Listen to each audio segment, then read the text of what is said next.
ನಮಸ್ಕಾರ. ನವರಾತ್ರಿ ಹತ್ರ ಬರ್ತಾ ಇದೆ. ನೈವೇದ್ಯಕ್ಕಾಗುವಂತಹ ಪಾಯಸ ಮಾಡ್ತಾ ಇದ್ದೀನಿ ಇವತ್ತು. ನಾನೊಂದು 3 ಟೀ ಸ್ಪೂನ್ ಸೀಮೆ ಅಕ್ಕಿ ತೊಗೊಂಡಿದ್ದೀನಿ. ಇದನ್ನು ಚೆನ್ನಾಗಿ ಒಂದೆರಡು ಸಲ ತೊಳೆದು ನೆನೆಸಿಟ್ಕೊಳ್ಬೇಕು. ಇದೆಷ್ಟು ನೆನಿಬೇಕಂದ್ರೆ ನೋಡಿ, ಹೀಗೆ ಈ ರೀತಿ ಕೈಯಲ್ಲಿ ಹಿಸ್ಕೋ ಅಷ್ಟು ಮೆತ್ತಗಾಗಬೇಕು. ನಾನೊಂದು ಅರ್ಧ ಲೀಟ್ರ್ ಹಾಲನ್ನು ಮೊದಲು ಕಾಯಿಸಿಟ್ಕೊಳ್ತೀನಿ. ನಾವು ಹಾಲಿನಿಂದ ಯಾವುದೇ ಸಿಹಿ ಪದಾರ್ಥ ಮಾಡಬೇಕಾದ್ರೂ ಒಂದ್ಸಲ ಅದನ್ನು ಮುಂಚೆ ಕಾಯಿಸಿರಬೇಕು. ನೋಡಿ, ಹಾಲು ಉಕ್ಕಿ ಬಂತು, ಹಾಲು ಕಾದಾಗಿದೆ. ಇದರಿಂದ ಒಂದು ಸ್ವಲ್ಪ ಹಾಲು ತೊಗೊಂಡು ಕೇಸರಿ ನೆನೆ ಹಾಕ್ತಾ ಇದ್ದೀನಿ. ನಾವು ಪಾಯಸ ಮಾಡೋ ಪಾತ್ರೆಗೆ ಒಂದು ಸ್ವಲ್ಪ ಹಾಲು ಹಾಕ್ತಾ ಇದ್ದೀನಿ. ಹಾಲು ಒಂಚೂರು ಕುದಿ ಬರ್ತಿದ್ದಂಗೆ ಈಗ ನೆನೆಸಿಟ್ಕೊಂಡಿದ್ನಲ್ಲ ಆ ಸೀಮೆ ಅಕ್ಕಿ ಹಾಕ್ತಾ ಇದ್ದೀನಿ. ಈಗ ಈ ರೀತಿ ಸೀಮೆ ಅಕ್ಕಿನ ಬೇಯಿಸ್ಕೊಳ್ಬೇಕು. ನಾವು ಸೀಮೆ ಅಕ್ಕಿನ ಪೂರ್ತಿಯಾಗಿ ನೆನೆಸಿರೋದ್ರಿಂದ ಇದು ಬೇಗ ಬೇಯುತ್ತೆ. ಮತ್ತು ಕೆಲವರು ಸೀಮೆ ಅಕ್ಕಿನ ನೀರಲ್ಲೂ ಬೇಯಿಸೋದುಂಟು, ಆದರೆ ಹಾಲಲ್ಲಿ ಬೇಯಿಸಿದ್ರೆ ರುಚಿ ಹೆಚ್ಚು. ಮತ್ತು ನಾವೀಗ ನೈವೇದ್ಯಕ್ಕೆ ಅಂತ ಮಾಡ್ತಾ ಇರುವಾಗ ಹಾಲಿನಲ್ಲಿ ಬೇಯಿಸಿದ್ರೆ ಶ್ರೇಷ್ಠನೂ ಹೌದು. ನೋಡಿ, ಈ ರೀತಿ ಕೈ ಆಡಿಸ್ತಾ ಸೀಮೆ ಅಕ್ಕಿನ ಬೇಯಿಸ್ಕೊಳ್ಬೇಕು. ಮತ್ತು ಈ ರೀತಿ ಸೈಡಲ್ಲಿ ಕಟ್ಕೊಂಡಿರೋ ಕೆನೆನೂ ತೆಗಿತಾ ಇದ್ರೆ ಸೀಮೆ ಅಕ್ಕಿ ಪಾಯಸ ಗಟ್ಟಿಯಾಗಿ ಚೆನ್ನಾಗಿ ಬರುತ್ತೆ. ನಿಮಿಷ ಆಗಿದೆ, ಹಾಲಿನ ಪ್ರಮಾಣನೂ ಕಡಿಮೆ ಆಗಿದೆ ನೋಡಿ. ಮತ್ತು ಮೇಲೆ ಇನ್ನೊಂದು ಸ್ವಲ್ಪ ಹಾಲು ಹಾಕ್ತಾ ಇದ್ದೀನಿ. ಮಾಡಿ ಸ್ವಲ್ಪ ಹೊತ್ತಾದಮೇಲೆ ಸೀಮೆ ಅಕ್ಕಿ ಪಾಯಸ ಗಟ್ಟಿಯಾಗಿ ಹೋಗ್ಬಿಡುತ್ತೆ. ಅದಕ್ಕೆ ಇದನ್ನು ಸ್ವಲ್ಪ ನೀರಾಗೆ ಮಾಡ್ಕೋಬೇಕು. ಅಂದರೆ ಹಾಲು ಜಾಸ್ತಿ ಹಾಕಿರಬೇಕು. ಸೀಮೆ ಅಕ್ಕಿ ಹೋಲಿಸಿದ್ರೆ ಹಾಲು ಸ್ವಲ್ಪ ಜಾಸ್ತಿನೇ ಬೇಕಾಗತ್ತೆ. ನಾವು ಮಾಡುವಾಗಲೇ ಗಟ್ಟಿ ಮಾಡಿಬಿಟ್ರೆ ಅದು ಒಂದು ಅರ್ಧ ಗಂಟೆ ಆಗ್ತಿದ್ದಂಗೆ ಮುದ್ದೆ ಆಗೋಗ್ಬಿಡುತ್ತೆ. ಸೀಮೆ ಅಕ್ಕಿನೂ ಒಂದ್ಸಲ ಹೀಗೆ ತೆಗೆದು ನೋಡಿ, ಹಿಚ್ಕಿ ನೋಡಿ, ಅದು ಬೆಂದಿದೆಯಾ ಅಂತ ನಿಮಗೆ ಗೊತ್ತಾಗ್ಬಿಡುತ್ತೆ. ಸೀಮೆ ಅಕ್ಕಿ ಬೆಂದಿದೆ ಅಂತಾದಮೇಲೆ ನಾನು ಸಿಹಿಗೆ ಕಲ್ಸಕ್ಕರೆ ಹಾಕ್ತಾಯಿದ್ದೀನಿ. ಇಷ್ಟಕ್ಕೆ ಒಂದು ಪುಡಿ ಮಾಡಿ ಇಟ್ಕೊಂಡಿರೋ ಕಲ್ಸಕ್ಕರೆ ಆದರೆ ಒಂದು 2ರಿಂದ 3 ಟೀ ಚಮಚ ಸಾಕಾಗತ್ತೆ. ನೀವು ಸಕ್ಕರೆ ಹಾಕೋದಾದರೆ ಸಕ್ಕರೆನೂ ಹಾಕಬಹುದು. ನೈವೇದ್ಯಕ್ಕಾಗಿರೋದ್ರಿಂದ ಕಲ್ಸಕ್ಕರೆ ಹಾಕಿದ್ರೆ ಶ್ರೇಷ್ಠ. ಇವಾಗ ಕಲ್ಸಕ್ಕರೆ ಕರಗಿದ ಮೇಲೆ ಕೊನೆಯಲ್ಲಿ ನಾನು ಕೇಸರಿ ನೆನೆಸಿಟ್ಕೊಂಡಿದ್ನಲ್ಲ ಆ ಕೇಸರಿನೂ ಹಾಕ್ತಾ ಇದ್ದೀನಿ. ಮತ್ತು ಒಂದು ಸ್ವಲ್ಪ ಏಲಕ್ಕಿ ಪುಡಿ ಹಾಕ್ತಾ ಇದ್ದೀನಿ. ಈಗ ಕೊನೆಯಲ್ಲಿ ಗೋಡಂಬಿ ದ್ರಾಕ್ಷಿ ಕರ್ಕೊಂಡು ಬಿಡೋಣ. 1.5 ಚಮಚ ತುಪ್ಪ ಹಾಕ್ತಾ ಇದ್ದೀನಿ. ತುಪ್ಪ ಬಿಸಿ ಆದಮೇಲೆ ಗೋಡಂಬಿ ಹಾಕ್ತಾ ಇದ್ದೀನಿ. ಗೋಡಂಬಿ ಒಂದು ಮುಕ್ಕಾಲಾದಮೇಲೆ ದ್ರಾಕ್ಷಿ ಹಾಕೋಣ. ದ್ರಾಕ್ಷಿ ಒಂದು ಸ್ವಲ್ಪ ಹೀಗೆ ಉಬ್ಬಿ ಬರಬೇಕು. ಉಬ್ಬಿ ಬಂದ ತಕ್ಷಣ ಗೋಡಂಬಿ ದ್ರಾಕ್ಷಿ 2 ಆಗಿರುತ್ತೆ. ಅಷ್ಟೊತ್ತಿಗೆ ಇದನ್ನು ತೆಗೆದು ನಾವು ಮಾಡ್ಕೊಂಡಿರೋ ಸೀಮೆ ಅಕ್ಕಿ ಪಾಯಸಕ್ಕೆ ಹಾಕ್ಬಿಡೋಣ.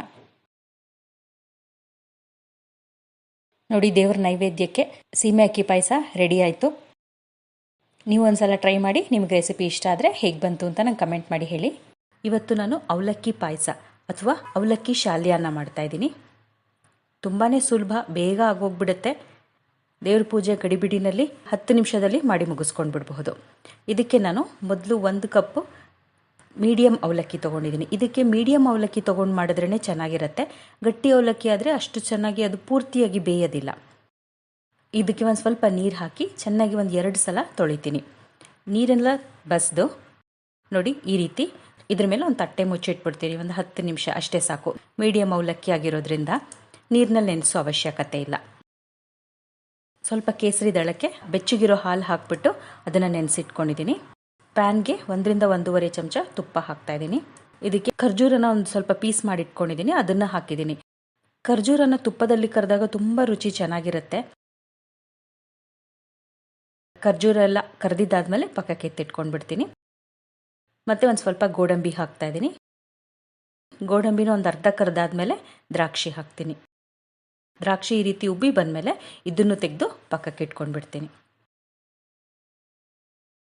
ನೋಡಿ, ಇವಾಗ ಗೋಡಂಬಿ ಕರೆದಿಟ್ಕೊಳ್ಳೋ ಅಷ್ಟರಲ್ಲಿ ಅವಲಕ್ಕಿ ಪೂರ್ತಿಯಾಗಿ ನೆಂದಿದೆ. ಈಗ ತುಪ್ಪ ಇದೆಯಲ್ಲ, ಇದೇ ಪ್ಯಾನ್ಗೆ ನಾವು ನೆನೆಸಿಟ್ಕೊಂಡಿದ್ದು ಅವಲಕ್ಕಿ ಹಾಕ್ತೀನಿ. ಸುಮ್ಮನೆ 1-2 ನಿಮಿಷ ಹೀಗೆ ತುಪ್ಪದಲ್ಲಿ ಬಾಡಿಸ್ತೀನಿ. ಅದಾದಮೇಲೆ 1 ಬಟ್ಲು ಹಾಲು ಹಾಕ್ತಾಯಿದ್ದೀನಿ. 1 ಬಟ್ಲು ಅವಲಕ್ಕಿ ತೊಗೊಂಡಿದ್ನಲ್ಲ, 1 ಬಟ್ಲು ಹಾಲು ಹಾಕ್ತಾಯಿದ್ದೀನಿ. ಮತ್ತು ಸಿಹಿಗೆ ಸಕ್ಕರೆ ಹಾಕ್ಬೋದು ಅಥವಾ ಕಲ್ಸಕ್ಕರೆ ಹಾಕ್ಬೋದು. ನಾನು ಕಲ್ಸಕ್ಕರೆ ಹಾಕ್ತಾಯಿದ್ದೀನಿ. ಈಗ ಕಲ್ಸಕ್ಕರೆ ಕರಗೋವರೆಗೂ ಇದನ್ನು ಕುದಿಸ್ಕೊಳ್ಳೋಣ. ಆಮೇಲೆ ಇದು ಸ್ವಲ್ಪ ಗಟ್ಟಿ ಆಗತ್ತೆ. ಮಾಡಿ ಒಂದು ಸ್ವಲ್ಪ ಹೊತ್ತಾದಮೇಲೆ ಗಟ್ಟಿ ಆಗೋಗ್ಬಿಡುತ್ತೆ. ಅದನ್ನು ಮಾಡ್ಕೊಳ್ಳುವಾಗಲೇ ಒಂದು ಸ್ವಲ್ಪ ನೀರಾಗಿ ಮಾಡ್ಕೋಬೇಕು. ನೋಡಿ, ಇವಾಗ ಹಾಲೆಲ್ಲ ಪೂರ್ತಿ ಇಂಗಿದೆ ಮತ್ತು ಕಲ್ಸಕ್ಕರೆನೂ ಕರಗಿದೆ. ನೆನೆಸಿಟ್ಕೊಂಡಿದ್ನಲ್ಲ ಕೇಸರಿ ಹಾಕ್ತಾಯಿದ್ದೀನಿ. ಮತ್ತು ಮೇಲೆ ಇನ್ನೂ ಒಂದು ಅರ್ಧ ಬಟ್ಲು ಹಾಲು ಹಾಕ್ತಾಯಿದ್ದೀನಿ. ಒಟ್ಟು ನಾನು ಇದಕ್ಕೆ 2.5 ಬಟ್ಲು ಹಾಲು ಹಾಕಿದ್ದೀನಿ. 1 ಬಟ್ಲು ಅವಲಕ್ಕಿಗೆ 2.5 ಬಟ್ಲು ಹಾಲು ಹಾಕಿದ್ದೀನಿ. ಇವಾಗ ಏಲಕ್ಕಿ ಪುಡಿ ಹಾಕ್ತಾ ಇದ್ದೀನಿ. ಮತ್ತು ಕರೆದಿಟ್ಕೊಂಡಿದ್ವಲ್ಲ ಖರ್ಜೂರ, ಗೋಡಂಬಿ, ದ್ರಾಕ್ಷಿ, ಅದನ್ನು ಹಾಕ್ತಾ ಇದ್ದೀನಿ. ಮತ್ತು ಕಡೆಯಲ್ಲಿ 1ರಿಂದ 1.5 ಚಮಚ ತುಪ್ಪ ಹಾಕ್ಬಿಡೋಣ. ಇದನ್ನು ಚೆನ್ನಾಗಿ ಒಂದ್ಸಲ ಮಿಕ್ಸ್ ಮಾಡಿಬಿಡೋಣ. ಇಷ್ಟ ಆದರೆ ಅವಲಕ್ಕಿ ಶಾಲಿಯನ್ನ ಅಥವಾ ಅವಲಕ್ಕಿ ಪಾಯಸ ದೇವರ ನೈವೇದ್ಯಕ್ಕೆ ರೆಡಿ ಆಯಿತು. ನೀವು ಒಂದ್ಸಲ ರೆಸಿಪಿ ಟ್ರೈ ಮಾಡಿ. ನಿಮ್ಗೇನಾದರೂ ಇಷ್ಟ ಆದರೆ ನಂಗೆ ಹೇಗೆ ಬಂತು ಅಂತ ಕಮೆಂಟ್ ಮಾಡಿ ಹೇಳಿ. ನಾನಿವತ್ತು ದೇವರ ನೈವೇದ್ಯಕ್ಕೆ ಅಕ್ಕಿ ಕಡಲೆಬೇಳೆ ಪಾಯಸ ಮಾಡ್ತಾಯಿದ್ದೀನಿ. ಇದಕ್ಕೆ ಮೊದಲು 1 ಬಟ್ಲು ಅಕ್ಕಿನ ಚೆನ್ನಾಗಿ 2-3 ಸಲ ತೊಳೆದು ಒಂದು ಅರ್ಧ ಗಂಟೆ ನೆನೆಸಿಟ್ಕೊಳ್ಬೇಕು. ಅನ್ನವನ್ನು ತುಂಬ ಮೆತ್ತಗೆ ಮಾಡ್ಕೋಬೇಕು. ಉದ್ರುದ್ರಾಗಿ ಮಾಡಿಕೊಂಡ್ರೆ ಅಷ್ಟು ಚೆನ್ನಾಗಿರಲ್ಲ. 1 ಬಟ್ಲು ಅಕ್ಕಿಗೆ 1/4 ಬಟ್ಲು ಕಡಲೆಬೇಳೆ ತೊಗೊಂಡು ಅದನ್ನು ಚೆನ್ನಾಗಿ ನೆನೆಸಬೇಕು. ಇವೆರಡೂ ನಾವೀಗ ಕುಕ್ಕರಲ್ಲಿ ಬೇಯಿಸ್ಕೊಳ್ಬೇಕು. ನಾನು ಪಾತ್ರೆಗೆ ಅಕ್ಕಿ ಹಾಕಿದ್ದೀನಿ. 1 ಬಟ್ಲು ಅಕ್ಕಿಗೆ 3 ಬಟ್ಲು ನೀರು ಹಾಕಿಬಿಟ್ಟು ಮತ್ತು ಕಡಲೆಬೇಳೆ ಮೆತ್ತಗಾಗೋವರೆಗೂ ಕುಕ್ಕರ್ನಲ್ಲಿ ಬೇಯಿಸ್ಕೊಳ್ತೀನಿ. ಅದು ಬೇಯೋ ಅಷ್ಟರಲ್ಲಿ ಇಲ್ಲಿ 1 ಚಮಚ ಗಸಗಸೆನ ಸಣ್ಣ ಉರಿನಲ್ಲಿ ಹುರಿತಾ ಇದ್ದೀನಿ. ತುಂಬ ಜಾಸ್ತಿ ಹುರಿಯೋದು, ಬಣ್ಣ ಬದಲಾಗೋದೇನು ಬೇಡ, ಬೆಚ್ಚಗೆ ಮಾಡಿಕೊಂಡ್ರೆ ಸಾಕು. ಈಗ ಇದನ್ನು ಒಂದ್ಸಲ ಮಿಕ್ಸಿ ಜಾರ್ನಲ್ಲಿ ಹಾಕಿ ರುಬ್ಬಿಬಿಟ್ಟು ಅದಾದಮೇಲೆ ಮೇಲೆ 1 ಬಟ್ಲು ಕಾಯಿ ತುರಿ ಹಾಕಿ ರುಬ್ತೀನಿ. ಎರಡನ್ನೂ ಒಟ್ಟಿಗೆ ಹಾಕಿದ್ರೆ ಗಸಗಸೆ ಪುಡಿ ಆಗಲ್ಲ. ಮೊದಲು ಗಸಗಸೆ ರುಬ್ಬಿ ನಂತರ ಕಾಯಿ ಹಾಕಬೇಕು, ಆಮೇಲೆ ಎರಡನ್ನೂ ಒಟ್ಟಿಗೆ ರುಬ್ಬಬೇಕು. ಈಗ ಗೋಡಂಬಿ ದ್ರಾಕ್ಷಿ ಕರಿತಾ ಇದ್ದೀನಿ. ಬಾಣಲೆಗೆ 2 ಚಮಚ ತುಪ್ಪ ಹಾಕಿ ಗೋಡಂಬಿ ಹಾಕ್ತೀನಿ. ಗೋಡಂಬಿ 1/4 ಆದಮೇಲೆ ಒಣ ದ್ರಾಕ್ಷಿ ಹಾಕ್ತಾ ಇದ್ದೀನಿ. ಒಣ ದ್ರಾಕ್ಷಿ ಉಬ್ಬಿ ಬರುತ್ತೆ. ಅದಾದಮೇಲೆ ಗೋಡಂಬಿ ದ್ರಾಕ್ಷಿ ಎರಡನ್ನೂ ತೆಗೆದು ಒಂದು ತಟ್ಟೆನಲ್ಲಿ ಪಕ್ಕಕ್ಕೆ ಎತ್ತಿಟ್ಕೊಂಡು ಬಿಡ್ತೀನಿ. ಈಗ ಅದೇ ಬಾಣಲೆಗೆ 1 ಬಟ್ಲು ಪುಡಿ ಬೆಲ್ಲ ತೊಗೊಂಡಿದ್ದೀನಿ. ಇದು ಸ್ವಲ್ಪ ಎಳೆ ಸಿಹಿ ಬರುತ್ತೆ. ನಿಮಗೆ ಅಕಸ್ಮಾತ್ ಸಿಹಿ ಮುಂದೆ ಬೇಕು ಅಂದರೆ ಬೆಲ್ಲನ ಒಂದು ಸ್ವಲ್ಪ ಜಾಸ್ತಿ ತೊಗೊಳ್ಬಹುದು. ಈಗ ನಾವು ಬೆಲ್ಲ ಕರಗಿಸ್ಕೊಳ್ಬೇಕು. ಒಂದು ಸ್ವಲ್ಪ ನೀರು ಹಾಕಿ ಬೆಲ್ಲ ಕರಗಿಸ್ತೀನಿ. ಈ ಪುಡಿ ಬೆಲ್ಲದಲ್ಲಿ ಒಂದು ಸ್ವಲ್ಪನೂ ಕಸ ಇಲ್ಲ, ಅದಕ್ಕೆ ನಾನು ನೇರವಾಗಿ ಪ್ಯಾನ್ಗೆ ಹಾಕ್ಬಿಟ್ಟು ಕರಗಿಸ್ತಾ ಇದ್ದೀನಿ. ಅಕಸ್ಮಾತ್ ಬೆಲ್ಲದಲ್ಲಿ ಕಸ ಇದ್ದರೆ ಅದಕ್ಕೆ ಮೊದಲು ನೀರು ಹಾಕಿ ಕರಗಿಸಿ ಶೋಧಿಸಿ ಅದಾದಮೇಲೆ ನಾವು ಪಾಯಸ ಮಾಡಬೇಕು. ಇವಾಗ ಬೆಲ್ಲ ಕರಗಿದೆ.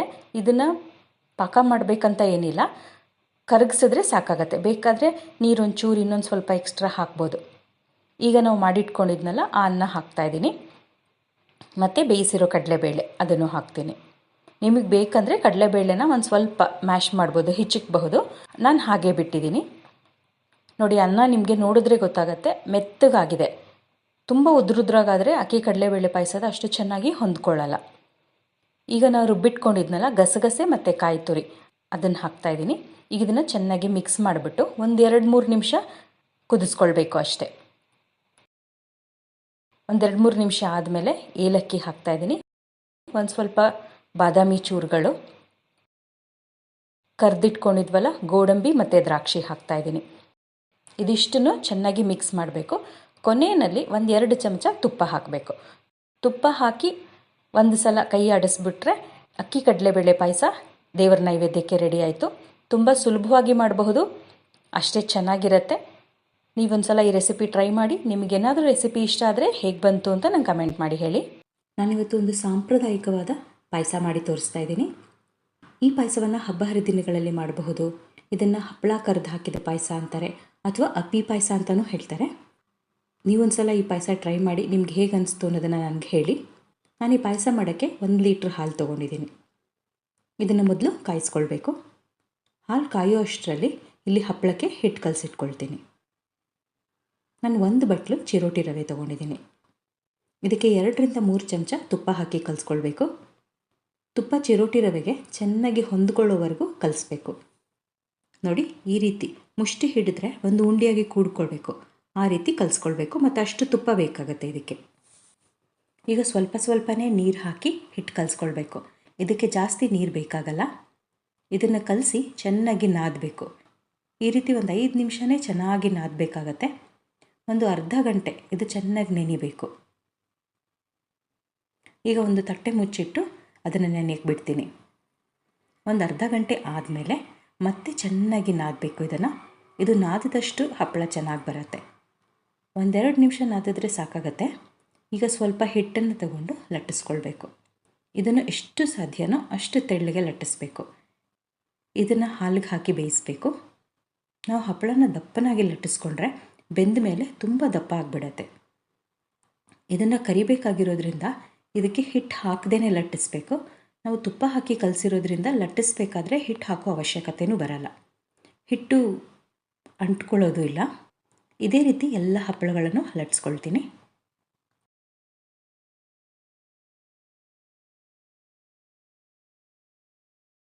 ಬಾಣಲೆಗೆ ಒಂದು 2 ಚಮಚ ತುಪ್ಪ ಹಾಕ್ತಾಯಿದ್ದೀನಿ. ಮೊದಲು ಸ್ವಲ್ಪ ದ್ರಾಕ್ಷಿ ಹಾಕಿ ಅದು ದ್ರಾಕ್ಷಿ ಉಬ್ಬಿ ಬರೋವರೆಗೂ ಅದನ್ನು ಕರೆದು ತೆಗೆದು ಪಕ್ಕಕ್ಕೆ ಇಟ್ಕೊಳ್ತೀನಿ. ಈಗ ಗೋಡಂಬಿ ಹಾಕ್ತಾಯಿದ್ದೀನಿ. ಗೋಡಂಬಿ ಬಣ್ಣ ಬದಲಾಗೋವರೆಗೂ ಕರೆದು ತೆಗೆದು ಪಕ್ಕಕ್ಕೆ ಇಟ್ಕೊಳ್ತೀನಿ. ಈಗ ಹಪ್ಪಳ ಕರಿಯೋಕ್ಕೆ ನಾನು ತುಪ್ಪ ಹಾಕ್ತಾಯಿದ್ದೀನಿ. ಸಾಂಪ್ರದಾಯಿಕವಾಗಿ ಈ ಹಪ್ಪಳನ ತುಪ್ಪದಿಂದನೇ ಕರಿಯೋದು. ದೇವರಿಗೆ ನೈವೇದ್ಯ ಮಾಡಬೇಕು ಅಂತಿದ್ರೂ ತುಪ್ಪನೇ ಬಳಸಬೇಕು. ಅಕಸ್ಮಾತ್ ನಿಮಗೆ ತುಪ್ಪ ಬೇಡ ಅನಿಸಿದ್ರೆ ಎಣ್ಣೆ ಹಾಕಿನೂ ಕರಿಬಹುದು, ಆದರೆ ತುಪ್ಪದಲ್ಲಿ ಮಾಡೋದು ಶ್ರೇಷ್ಠ. ಈಗ ತುಪ್ಪ ಕರಗಿದೆ, ಒಂದು ಹಪ್ಪಳ ಎಣ್ಣೆಗೆ ಹಾಕ್ತಾಯಿದ್ದೀನಿ. ಮತ್ತು ಇದನ್ನು ಕರಿಬೇಕಾದ್ರೆ ಹಪ್ಪಳ ಬಣ್ಣ ಬದಲಾಗದೇ ಇರೋ ಥರ ಕರಿಬೇಕು. ಹಪ್ಪಳದ ಬಣ್ಣ ಬದಲಾದರೆ ಪಾಯಸದಲ್ಲೂ ಎಲ್ಲ ಒಂಥರ ಬ್ರೌನಾಗಿ ಕಾಣಿಸುತ್ತೆ. ಆದಷ್ಟು ಬೆಳ್ಳಗಿರುವಾಗಲೇ ತೆಕ್ಕೊಳ್ಬೇಕು. ಮತ್ತು ಇದು ಗರಿ ಗರಿ ಆಗಲೇಬೇಕಂತೇನಿಲ್ಲ. ಹೇಗೂ ಹಾಲ್ಗೆ ಹಾಕಿ ಬೇಯಿಸೋದ್ರಿಂದ ಮೆತ್ತಗಿದ್ರೂ ತೊಂದರೆ ಇಲ್ಲ. ಈಗ ನೋಡಿ, ಅಷ್ಟು ಹಪ್ಪಳಗಳನ್ನು ಕರೆದಿಟ್ಕೊಂಡಿದ್ದೀನಿ. ನನಗೆ ಒಂದು 8 ಹಪ್ಪಳ ಬಂದಿದೆ. ಈಗ ಹಾಲು ಸಹ ಕಾದಿದೆ. ಅದಕ್ಕೆ ನಾನೀಗ 3/4 ಬಟ್ಲು ಕಲ್ಲು ಸಕ್ಕರೆ ಹಾಕ್ತಾಯಿದ್ದೀನಿ. ನಾನು ರಿಫೈನ್ಡ್ ಸಕ್ಕರೆ ಬದಲಾಗಿ ಕಲ್ಲು ಸಕ್ಕರೆ ಉಪಯೋಗಿಸ್ತಾ ಇದ್ದೀನಿ. ಈಗ ಹಪ್ಪಳಗಳನ್ನು ಸಣ್ಣ ಸಣ್ಣ ಪೀಸ್ಗಳಾಗಿ ಮಾಡಿ ಇಟ್ಕೊಳ್ತೀನಿ. 8 ಹಪ್ಪಳಗಳನ್ನು ನಾನೀಗ ಹಾಲಿಗೆ ಹಾಕ್ತಾಯಿದ್ದೀನಿ. ಹಾಲು ಕುದೀತಾ ಇದೆ. ಕಲ್ಲು ಸಕ್ಕರೆನೂ ಇಷ್ಟೊತ್ತು ಕರಗಿರುತ್ತೆ. ಇದನ್ನೊಂದು 10 ನಿಮಿಷ ಚೆನ್ನಾಗಿ ಕುದಿಯಕ್ಕೆ ಬಿಡಬೇಕು. ಹಾಲು ಸ್ವಲ್ಪ ಗಟ್ಟಿಯಾಗತ್ತೆ, ಜೊತೆಗೆ ಹಪ್ಪಳನೂ ಬೆಂದು ಮೆತ್ತಗಾಗತ್ತೆ. ಈಗ ಏಲಕ್ಕಿ ಹಾಕ್ತಾಯಿದ್ದೀನಿ.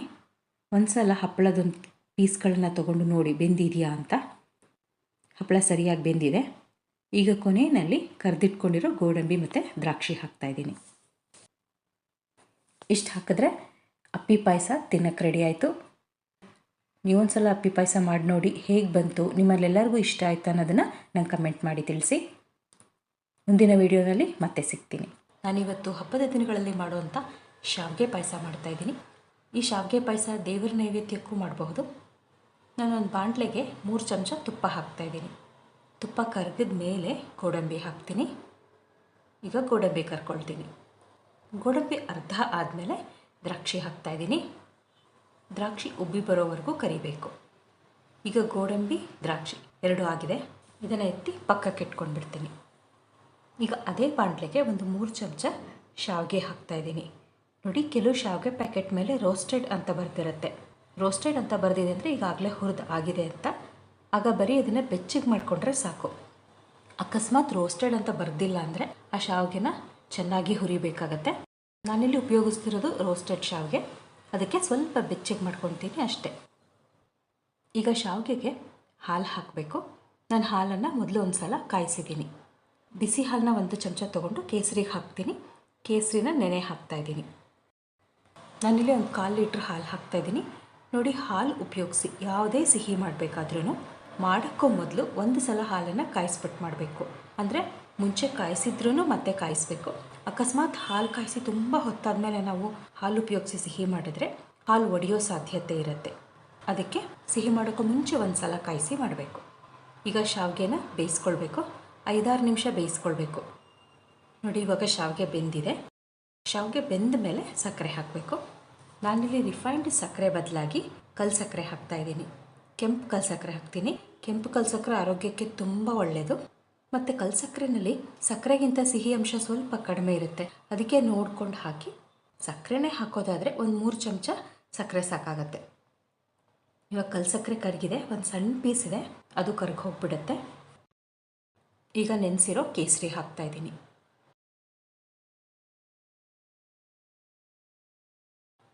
ಮತ್ತು ಒಂದು ಅರ್ಧ ಚಮಚ ಏಲಕ್ಕಿ ಪುಡಿ ಹಾಕ್ತಾಯಿದ್ದೀನಿ.